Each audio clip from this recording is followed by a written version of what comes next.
Hey everyone, it's Andy Kushner, host of The Wedding Biz. Welcome back if you are a regular listener. If you're just joining us for the first time, we thank you for joining in, tuning in, and becoming a part of our wonderful community here. And if any of you missed last week's episode, I've got to mention that it was a part 2 with Preston Bailey. We released part 1 on July 2nd, which was actually a re-release from a year ago with a bunch of new stuff added. And I went to New York City a couple months ago and sat down with Preston again and had such a real deep conversation, really got into some other topics that we couldn't the first time around, and I really encourage all of you to check it out. So I just got back today from another trip to New York City in which I interviewed more icons of the industry. I had such a great time. We'll reveal who those people are down the line. We also had our first meetup for listeners to get together, meet each other, and network. I thoroughly enjoyed that. We will be having more and more of those kind of meetups as I travel the country. I want to mention today's guest, Pablo Oliveira, founder, president, and creative director of Nuage Designs, which is a sophisticated go-to source for top event designers, planners, and distinctive couples around the world who are searching for the finest in custom event rentals, particularly couture linen, accessories, and furniture. Nuage sources and designs with textiles that offer a fresh take on trends and a modern interpretation of timeless classic styles. And with in-house production, Pablo services the events industry at large while also collaborating on unique custom projects. Pablo has dressed the tables for royal weddings, inaugural events, and one notable wedding was for Chelsea Clinton. He had a great story about that and so much more. I found Pablo to be so humble, forthcoming, and the details of his story are really remarkable. This is yet another different kind of a story. And I want to remind everyone to not forget to listen to our follow-on segment, which is released after each interview called The Next Level, in which my co-host Melissa and I tease out some of the highlights to help break them down for you, to deliver specific tactics and tips to raise your business to the next level. And so be sure to check that out. So without further ado, enjoy my conversation with Pablo Oliveira. Pablo, I'm well aware of your work. It's so elegant and sophisticated. And to me, when I look at photos, and it's a feast for the eyes. And when thinking of branding, I was really impressed with the name that you came up with, Nuage Designs, and it seems to fit so well. It's really interesting to me, and I don't really exactly know the definition of it. I looked it up. It doesn't seem to be what I thought it would be. How did you come up with that name? It's interesting that you asked that because it's a question that usually people come up and ask me, what's the definition of the name? And basically it's a French word for clouds. Yeah, that's what I saw. Like something gas and clouds and okay. Yeah, but it was just like a series of events that led to that name. When I first started in this business, before having a name for it, I was looking at all these textile samples that I had, and one of them was an embroidery of clouds. And totally separate from that, I was walking down in my hometown. Actually, I'm from Brazil, so I was in Recife, and I walked by a store called Nuage. And somehow that textile sample that I had, was one of the first that I was developing, was a cloud design, and I saw the name Nuage, and I was like, that's it. That's so synchronistic. It was just like, it's something that was meant to be. That was a name. Well, and the way it rolls off the tongue and just the sound of it does reflect really well sophistication. So you grew up in Brazil. I'm wondering what your parents did. I wonder if there's any relation to this passion that you ended up developing. There is no correlation. They were actually in the banking industry. And other family members, my aunt, who I was very close to, was an accountant. So there was absolutely no history of design or events in our family. And even for me, when I got into this business, it was a total accident. So what were your passions growing up? I'm a Gemini. Okay, so what people say, I'm not big in zodiac or anything or astrology, but what people say about Gemini, we're a little scattered and we have, multiple personalities, which I have to disagree. But when it comes to like what my passions were growing up, I was like, okay, either I'm going to go to business school or I'm going to be an architect. And I ended up not doing any of the two. I ended up going to hotel school. What got your attention to go to hotel school? Actually, before that, so as I was saying, I had all these different passions. Was a child, for example, instead of like buying my own toys, I would make them. I always had this artistic side, to me that I love to make things out of paper. I would draw. I would watch movies and I would see like these beautiful homes and I would try to sketch them. So I always had this artistic side, but then I also had passions for learning different languages and I love math. So it was like I was really torn. That's interesting. Yeah. Yeah, it's really difficult to see someone that has an artistic side and likes math, but I was one of those people. So it's that isn't, although depending on what the art is, there's mathematical similarities to like music for me, for example, it's extremely mathematical. Who would think? But when you dig in, it is. True. So where did you go to college then? So then basically when I was about to wrap up high school, obviously I was facing, a decision, which is what do I do? I ended up meeting someone and reading about, at the time it was a new thing, hospitality education. Brazil was just starting to develop their tourism industry and there was a big trend in investment in the country to promote tourism and hospitality. So I started to read about it and was like, oh, that sounds really interesting. It has a lot of the elements that I like, the beautiful hotels, which I like the architecture of it, the ability to learn different languages and deal with different cultures and the business aspect of it. So it all sounded very interesting to me.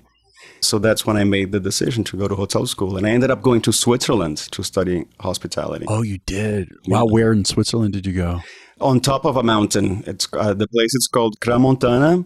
It's a ski resort. So not a whole lot to do besides focusing on studying and skiing. And skiing, exactly. Yeah.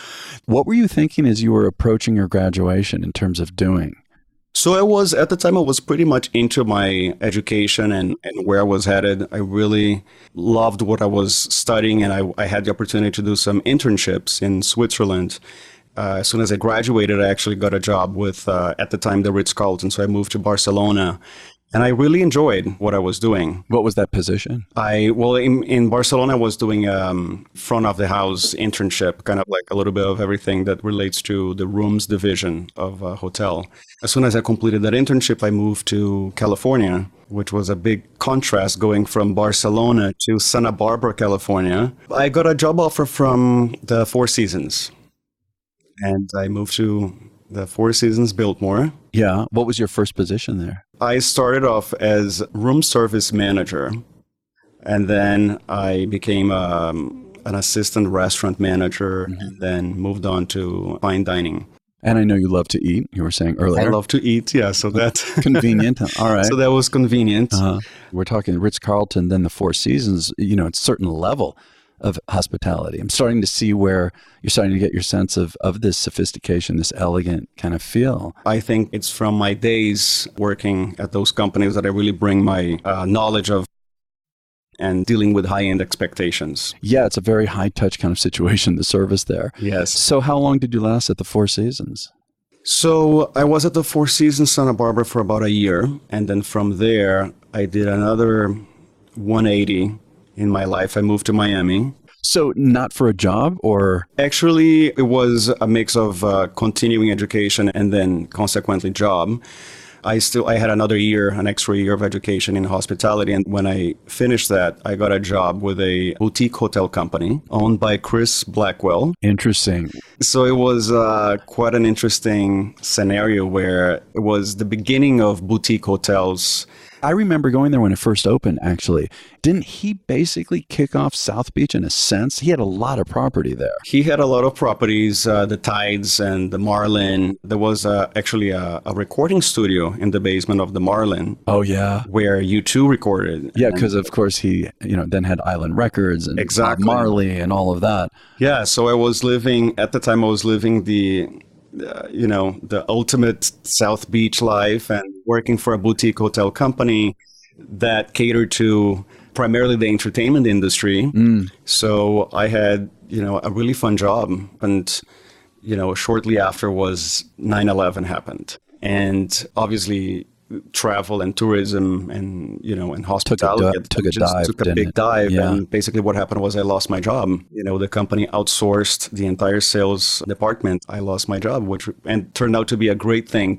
Shortly before that happened, I was in touch with a friend that had started a textile company.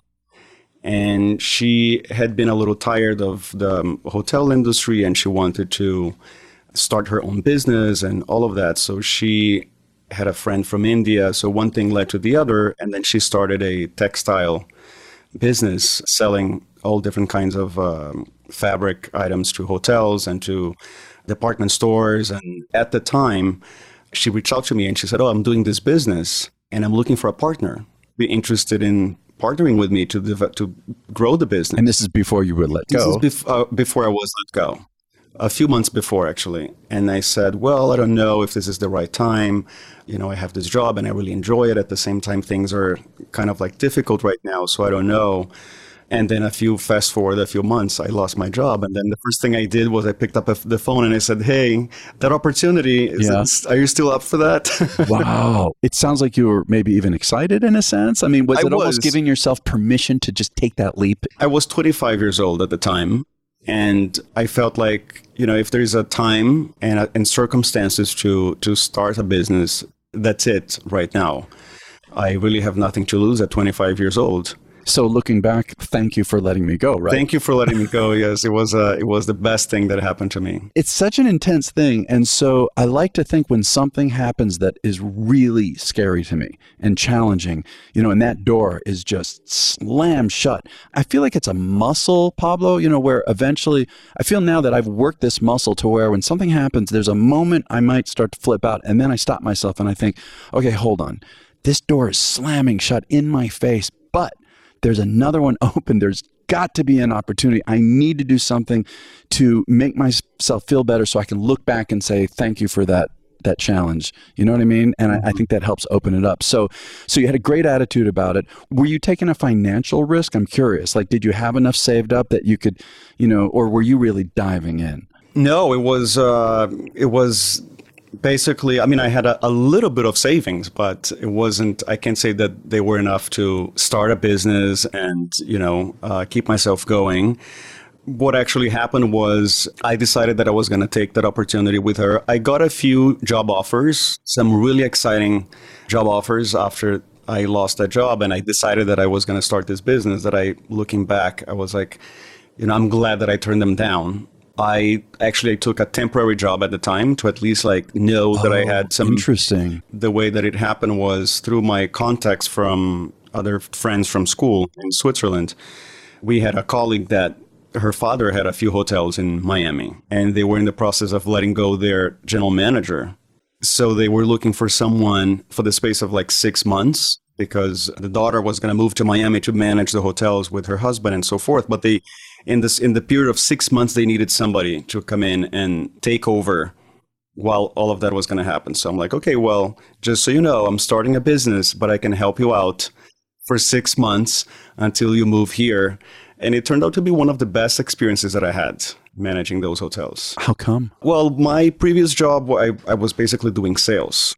So I went from being in charge of just a very specific activity for the hotel to being responsible for 2 hotels. They were small hotels, boutique hotels, but still, I was basically in charge of everything for those 2 hotels. And the owner of the hotels, you know, there are many, many businessmen in the world that are very inspiring, that created big empires, like, you know, some of the biggest corporations in the world. If I can mention one role model to me was this guy, because it was, you know, he really taught me how to be hands-on and really like he was self-made and he did really well for himself, but he never forgot exactly where he started and he would not be afraid of doing whatever it took to run his businesses. So he was a mentor, you're saying, for you? He was kind of a mentor. Yeah, he wasn't there all the time. He's from Argentina, so he would come every now and then, see how the properties were doing. But every time that he would come, I would learn something just from being so hands-on in his businesses. Thinking back, what would you say is maybe one of the biggest things you learned from him that really has affected you even to this day? Can you name something in particular? I remember it was a very silly moment that happened, that he was very particular about cleanliness. And I remember he came into one of the hotels one day. And like I said, he was also very humble. So he would just come in and if he saw something that was dirty, he would grab the mop, and he would That's a good example to set. Yeah. So I remember that he saw that there was like some fingerprints on the glass of the entrance, the entry door of the hotel. So he went automatically to the housekeeping room and came back with Kleenex and wow, instead of saying, hey, we need you to go clean the window. Instead of sending someone to do it. And the funny thing is that while he was doing it, one of the employees of the hotel came in, and I think he left like a bucket with water on the way while he was cleaning it. And the employee, without knowing that he was the owner of the hotel, I guess yelled at him and said, hey, don't leave the bucket on the way. And you're saying you witnessed this? I was just watching the whole scene. And then he was like, oh, I'm so sorry. I didn't mean to. He said that? We played along with it? He was apologizing. That's great. So the whole scene took place without the employee ever know. I mean, I guess later he found out that he was yelling at the owner of the hotel. Yeah.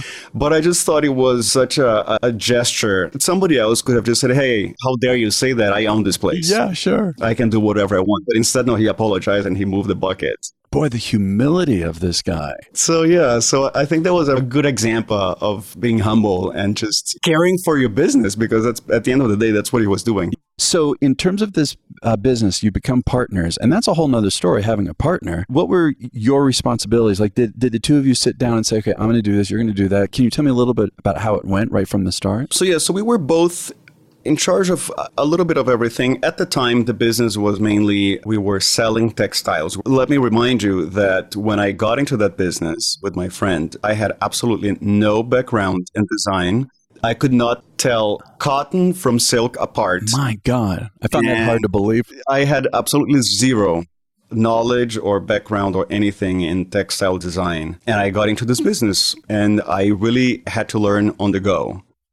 The scope of our business was mainly getting things custom made, spec'd by, let's say, our buyer, whoever that was, and then custom made and selling the product. So that's what we did. And I had to deal with, at the time, factories that were overseas. So all of a sudden I was dealing with a lot of very foreign things to me, working, with factories in India, and then having to learn about fabric. I laugh about it now, but I remember showing some samples to a customer, and it looked like leather, but it was really polyester. It was like a vinyl. and the customer said, so what is this fabric? What is the fabric content? And I said, oh, it's 50% leather and 50% polyester. Just making this up? Polyester. and the person, I remember the person said, Pablo, that doesn't exist. It's either leather or it's not leather. That partnership really only lasted about a year because my friend didn't really know what we were doing at the time. And we were selling fabric. It was a very different, I guess, a very difficult and different industry at the time. And my friend decided to go back to business school and do something else. And she was like, oh, yeah, I'm so sorry that I got you into this, and I don't know where we're going. So if you want to keep doing it, you can do it. And I'm going to go back to school and do something else. So then I decided to be the persistent one. And at the time, I knew some people that were in the event design business. So I started showing them the fabrics, and everybody would fall in love with the fabrics. But then they would say, oh, I love this, but I don't buy. We usually rent linens from a company. So I actually at the time, I went after some rental companies to push them to buy the fabrics that I was, designing and having custom made. But the question that I would get usually was, this looks very delicate. How many times can I wash that? Uh-huh. And I would say, well, I'm sure you can get at least 3 uses out of it. And again, you don't know. And the person would say, well, we have linens here that we've had since we opened our company 10 years ago. So it was definitely a product that was a little bit ahead of its time when I started showing to owners of rental companies. But the samples that I had at the time, they were all with beadwork and embroidery and sheer fabric. So at the time, let's go back 15 years ago in the event industry. So you had satin and you had stripes. Yeah. And sometimes you would have like the novelty print. That was the priority, I guess. Well, that's what really existed at the time. There was an evolution after that in the industry. And then the more unique fabrics started to become more of a trend. But when I was showing these fabrics around, the designers, the event designers, they loved the fabrics. But then I would go to the rental companies and try to push them to buy. And they would say, oh, we can't wash this. So that's when I decided that what if maybe I became a rental company, and instead of selling, I would just like make them available by renting myself. So that's how I got into it without knowing what really entailed in the whole logistics and all of that. But at the time, I had the fabrics and I thought they were beautiful and people liked them. So I felt like I had to do something with it. But it was pretty remarkable that at the time I had no knowledge of textiles, and before I knew, I was renting linens for events. Well, and then didn't you have to figure out how to combine, let's say, durability with this higher... How did you figure that out? I didn't in the beginning. I just thought they were beautiful and the designers were loving them. So in my mind, I had to have this. We'll look at durability later. Let me see if they are washable And after the event, after I had them picked up from the event, which some of them turned out that... I was going to say, did you have some moments where it's like, oh my God. Yes, oh my God, these cannot be washed. What do I do? Yeah. But all of that came way after I actually was in the business and doing what I was doing. I mean, there's also a step where you scaled your business. Can you say something about that? That's a big leap. It was. When I look back, it's funny if I tell you, how I got started and until I had my first warehouse and everything. It wasn't overnight, but it was quick enough considering that, it's something that grew organically. I didn't have a bank that offered me any financing for me to start my business or anything. It just happened. When I first started, I was getting a lot of the linens already made from overseas, but then I started also getting fabric and having to make it. So I didn't have a warehouse. I basically met this lovely lady from Nicaragua that had been sewing since, I guess she was 5 years old, probably.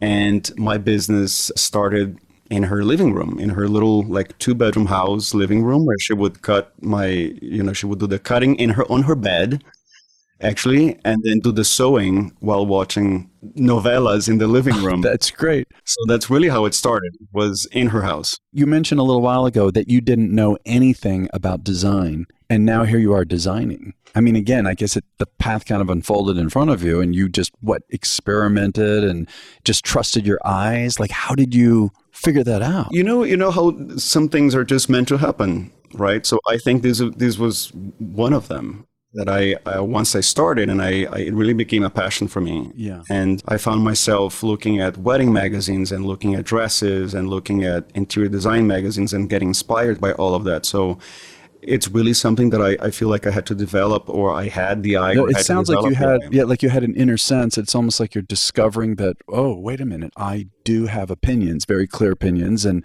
I trust it. And then people apparently liked it, right, to get the demand for it.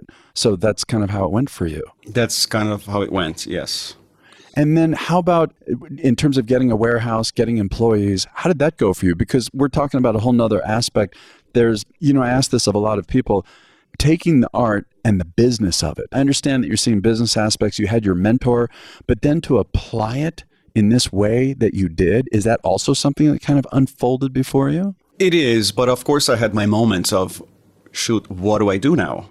Obviously, like I said, I didn't have any investment, any financial backing for my business in the beginning. It just, when I started and I started showing the, samples to people and I started getting, a few orders and so forth, I was always conservative. So when I had the money to rent my first warehouse, I rented my first warehouse. When I had the money to buy the first few sewing machines, then that's when we, instead of having the production at Matilda's house, then it was at the warehouse. So it was really working with the capital as it became available. And luckily, it's something that I didn't have. At some point, I was a one-man show with some angels. I call them angels because they were really angels, all the sewers that worked with me at the time. It was funny because right in the beginning, I came when we first rented our first warehouse, and I had maybe a group of 4 or 5 sewers. We didn't have our own laundry facility. So I remember I came to work one day and there was a washer in the back of the warehouse. And I was like, what is this doing here?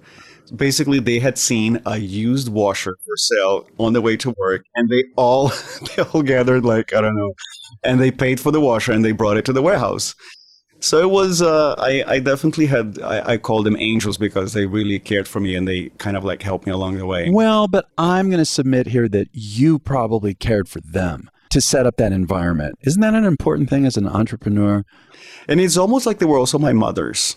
Oh, yeah? Imagine, let's go back. I was 25, 26 years old when I opened this business, and they were all, old enough to be my mother. So they cared for me as if I were their child also. Wow, incredible. So how many employees do you have now? So now I have around 50 employees. That's incredible. How can you describe to me how many of each position in the company? Sure. So we have a sales team that is, part of that sales team is in Miami. And then I have a few people that are spread in different parts of the country. I have in New York, I have Atlanta. Uh-huh. I have one in Texas who is moving to San Francisco.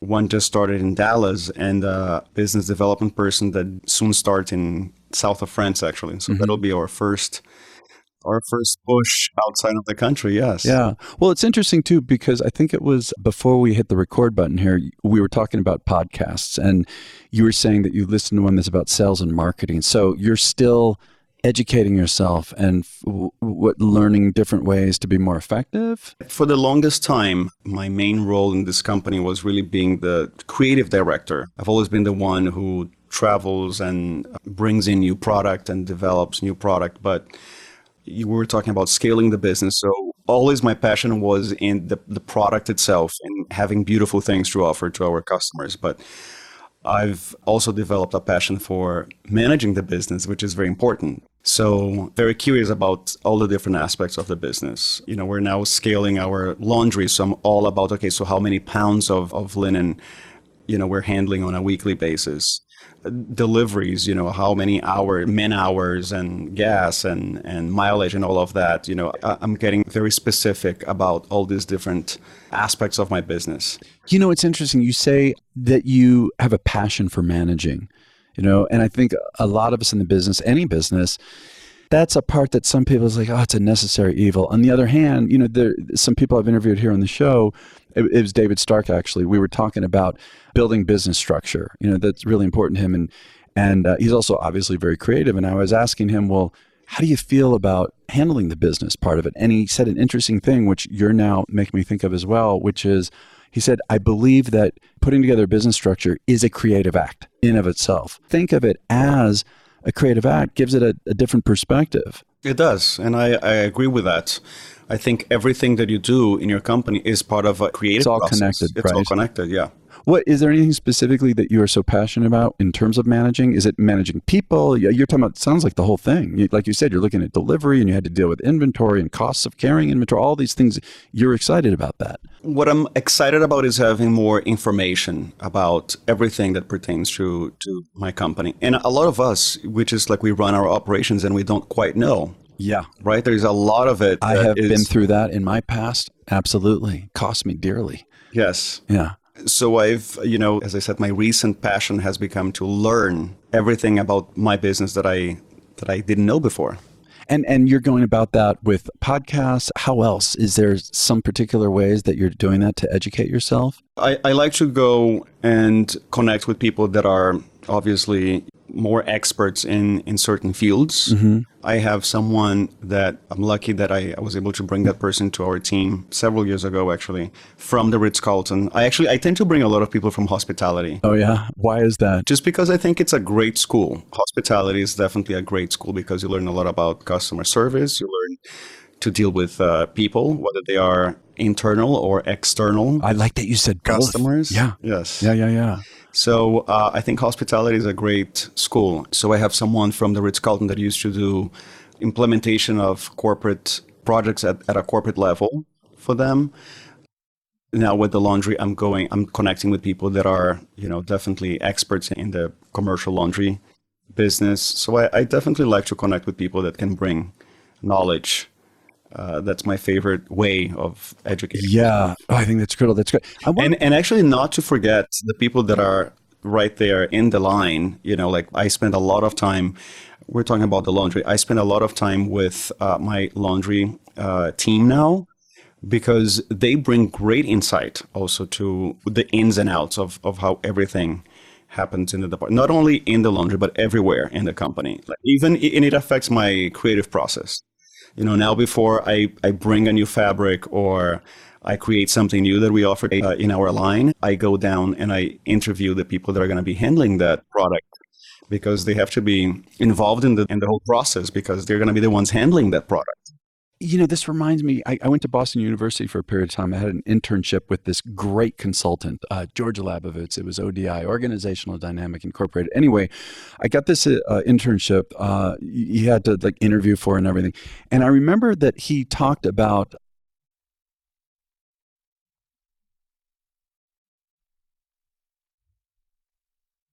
I take a team, into these companies who are hiring me to consult, to figure out how to be more productive or more efficient, more profitable, all these things. And he said what he does is he has a team of people go in and interview the people, on the line, on the street, in the sense of these companies. And he asks the employees themselves, what do you suggest? What can we do? And then I'm sure he was exaggerating it. Mm-hmm. Yes.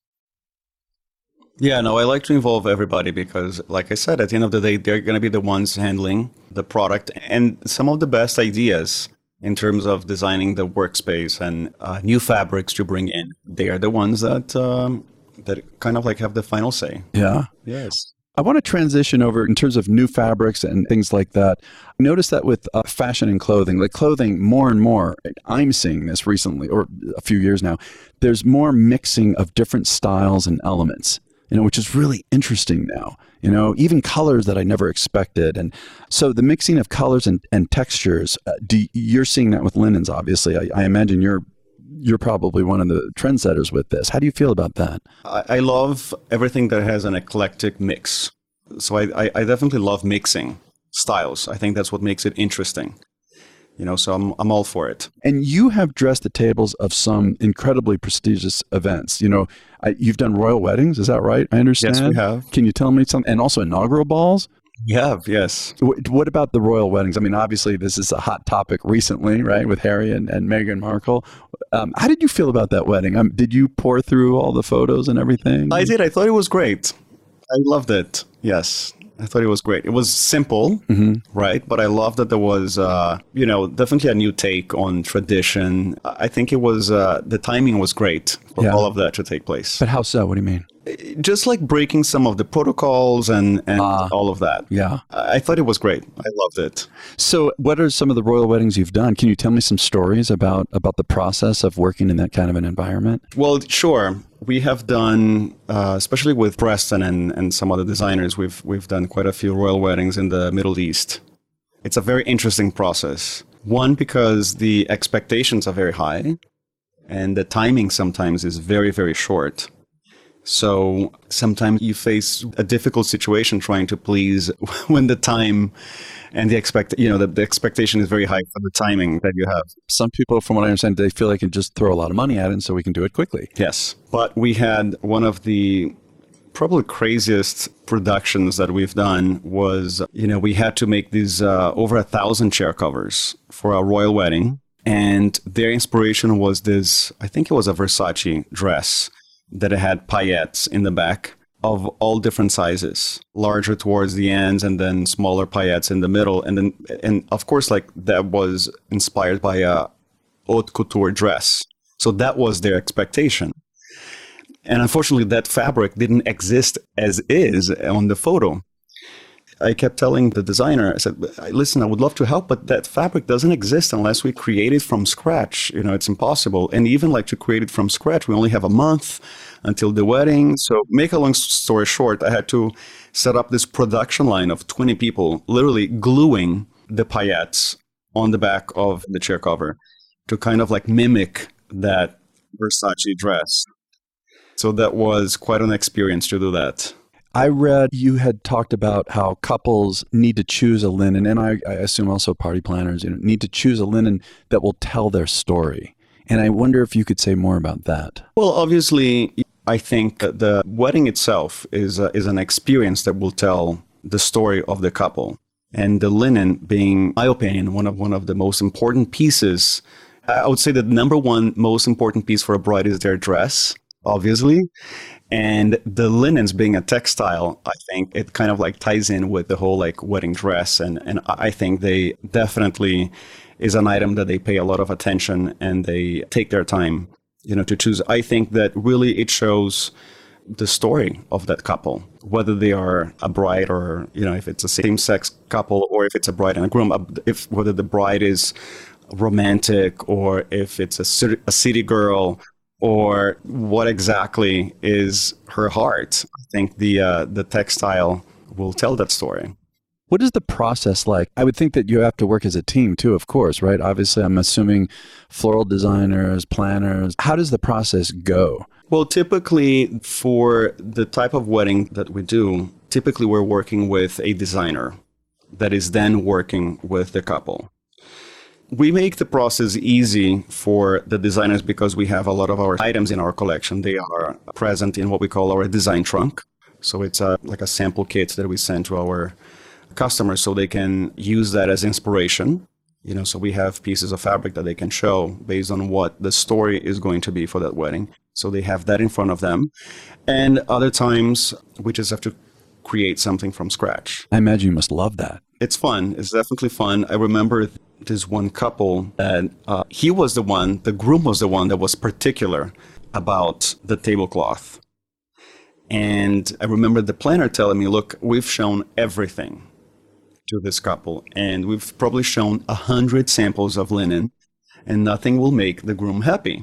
Interesting. Yeah. So the groom was from a very prominent family in France, apparently from the south of France. So he was very particular about what to have on the table. So we ended up designing something that kind of like resembled an Hermes China pattern that was printed like a very oversized pattern that was printed on the tablecloth already made. So it was like hand painted. First the tablecloth was made and then it was hand painted. So that the pattern wouldn't even break. It was like a one continuous pattern. So we have situations like that people just can't find something already in existence. So we have to go to the drawing board and come up with something that will work for them. I'm wondering also how trends affect you. I think I read somewhere that you were talking about how quickly they're changing now. And what do you do about that? Well, you just have to really look and see what's happening in fashion and interior design and continuously introduce products that are reflecting what's out there. That's not to say that everything that happens in fashion and interior design will work for an event, because sometimes it doesn't. Sometimes the color of the year is a great color, but it doesn't quite translate for an event. So there's always that assessment of what trends will really translate into events.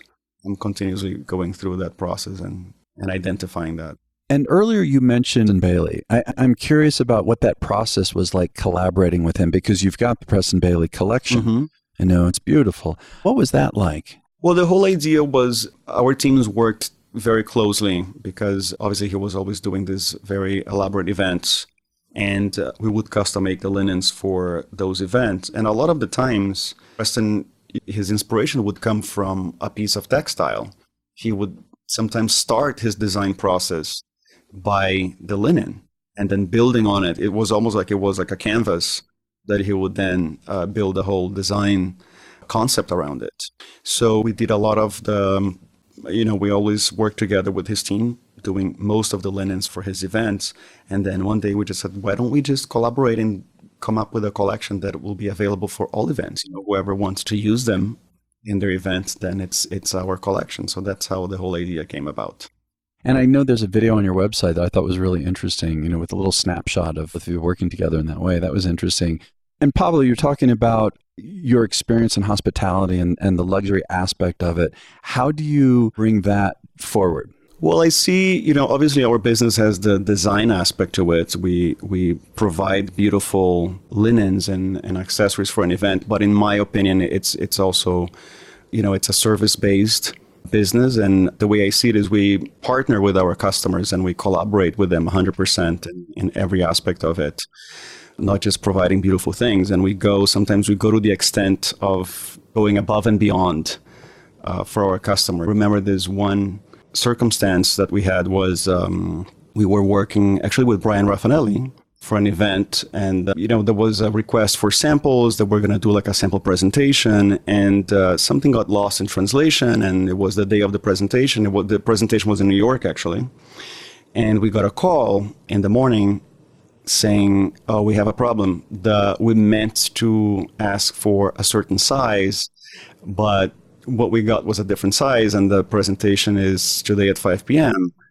So I'm like, "Oh, I'm sorry. The quickest thing that the quickest way is FedEx overnight, but that's tomorrow morning." So fast forward an hour later, I had somebody at the airport with a sample ready to fly. An hour later, they said it was a very important presentation, and they needed a specific size, not what was sent. So an hour later, I had a salesperson at the airport, with the sample, ready to take, to embark to go to New York.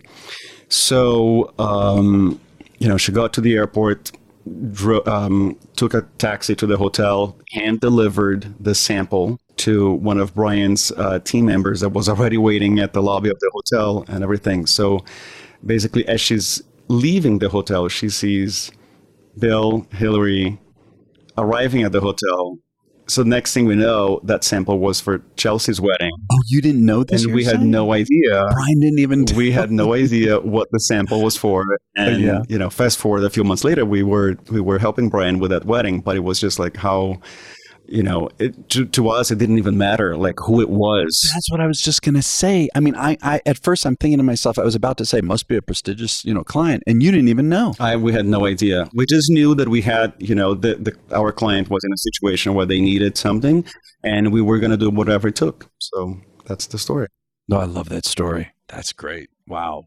As we get ready to wrap up, if you were giving a master class, to somewhat already experienced designers, in your field, in your industry, if you can narrow it down to a couple, what would you focus on, or some of the biggest and most important tips and advice that you would offer? I think not to be afraid of mixing unexpected styles.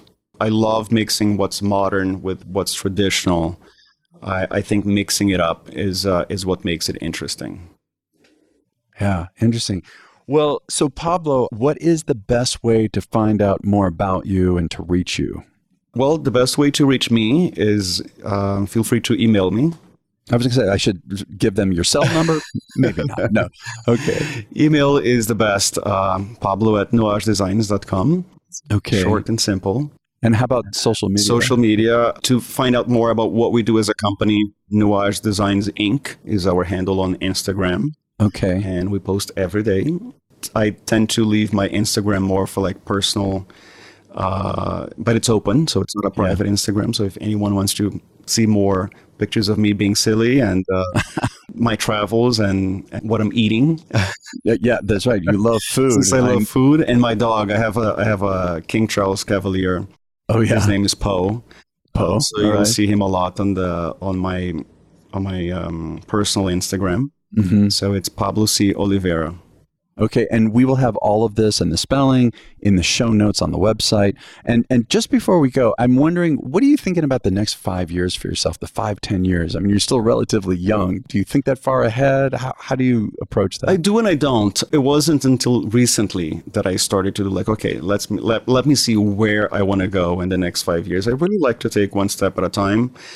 But we are definitely, as a company, we are expanding in different geographical locations. I mentioned that we're going to have this presence in Europe and in Chicago. We are going to have, not only we do, most of our business is really linen, but we're also starting a furniture collection also that will have a lot of the textile elements we're bringing to that, so that it's like to help designers make a cohesive design with our products. And we are going to be opening a warehouse in Chicago. Well, very exciting. Well, I really appreciate your time. And I mean, you just gave a wealth of information. This was really a blast. Thank you for being on the show. Well, thank you. Thank you for listening to my conversation with Pablo Oliveira of Nuage Designs. Be sure to check out show notes and our wonderful website at theweddingbiz.com. Do not forget that we launched a network, and the first network member is Julie Sabatino, the stylish bride. It's a wonderful, wonderful show. You could check it out at theweddingbiznetwork.com. We also have some very big news about who is next to join the network. And I can't tell you yet. Yes, we are going to have you sit on the edge of your seat. It is a big name. Let's just say that. We're going to get to that probably in about a month. Want to ask that if you enjoyed this episode, which I'm sure you did, please share it with your friends and colleagues. It really helps us. And also review it because it helps new people find the show. And again, don't forget to listen to The Next Level that goes with this episode. And I want to mention next week's guest, which is Ines and Veronica DeSanto, a leading designer of bridal and evening couture. It is a very, very special episode, and you will hear why when you tune in next week. Trust me, everybody, you've got to listen to it next week. So anyway, thanks again, and we'll see you next week for another episode of The Wedding Biz.